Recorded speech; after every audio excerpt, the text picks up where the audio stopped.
So this game starts off like Bizarro World. Pablo Lopez, the big trade acquisition from the Marlins in exchange for Luis Arias, is having a very good season for the Twins so far, but he has an off night tonight at Dodger Stadium. And Noah Syndergaard, who's been terrible all year long, has one of his better outings of 2023 after lasting just one inning in Milwaukee due to a nasty blister. Will Smith starts the scoring with a home run, and Max Muncy follows him to go back-to-back. Muncy would actually hit 2 home runs on the night. The Twins begin their scoring with an RBI single from Dodger legend Kyle Farmer, a long home run from Polanco, a wild pitch from Ferguson scores Vasquez, and it's 6-3 Dodgers in the bottom of the 7th inning, where the Dodgers have as high as a 96% chance to win the game. And then things get weird. Trevor Larnach, dude entering tonight's game with a career .377 slugging, ties the score at 6 with a mammoth 3-run Jimmy Jack in the top of the 8th. Bottom of the 8th, David Peralta, once worked at McDonald's, gives the Dodgers the lead on a double down the line that was clearly a foul.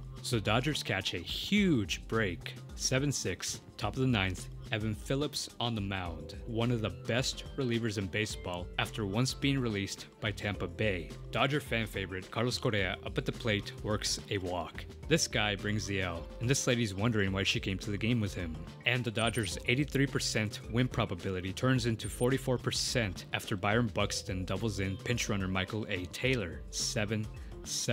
Nothing to note happens in the bottom of the 9th, so we go to extra innings. Phil Bickford hasn't pitched in 1 week, doing so here in the 10th because the Dodgers only have 2 arms left, and those 2 arms were used a lot in the San Diego series. He gets into a bases loaded jam, walks in the go-ahead run, 8-7, and then Phil gets a bit of help from his fellow Phil. Yep, that's Phil Cuzzy, Twins fans. I mean, look at that, he's calling both sides of the plate. That's a clear reach over by Will Smith, and just not even close.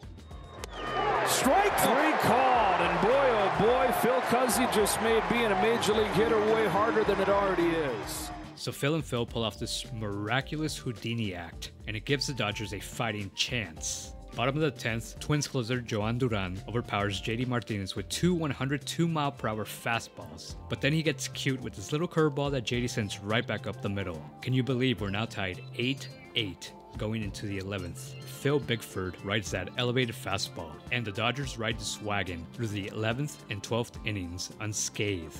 That's right, Phil Bickford, career .429 ERA pitcher with a .540 ERA on the season, entering tonight's game, who loaded the bases with nobody out in the 10th, gives the Dodgers 3 innings of 1-run ball. And somehow he throws 48 pitches, the most he's ever thrown in the big leagues. In his post-game interview, Phil simply said he was just doing his job. Yeah, I was just doing my job. This sets up the bottom of the 12th, where after a Betts pop-up, Freddie Freeman is intentionally walked. Jorge Lopez strikes out Will Smith, but Chris Taylor and Freeman pull off a double steal, leaving first base open with Max Muncy coming up. Rocco Baldelli, manager of the Twins, intentionally walks Muncy, and I think the most unbelievable part about this crazy game is that somehow Rocco Baldelli hasn't lost his cool yet. Didn't give Merrifield an opportunity to get to the plate. The call is overturned. We couldn't. So Trayce Thompson, brother of Clay, steps up to the plate. Winning run 90 feet away. Hasn't had a hit in literally almost a month. But the way things are going here, you can kind of feel this game's not going to end on a base hit. He works the count to 3-2, because of course he does. And the 490th pitch of tonight's game results in ball 4, a walk-off walk. Ball 4, game over!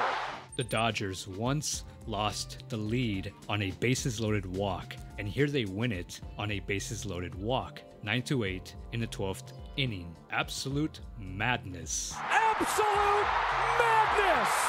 Trayce Thompson is the hero. Phil Bickford's the MVP.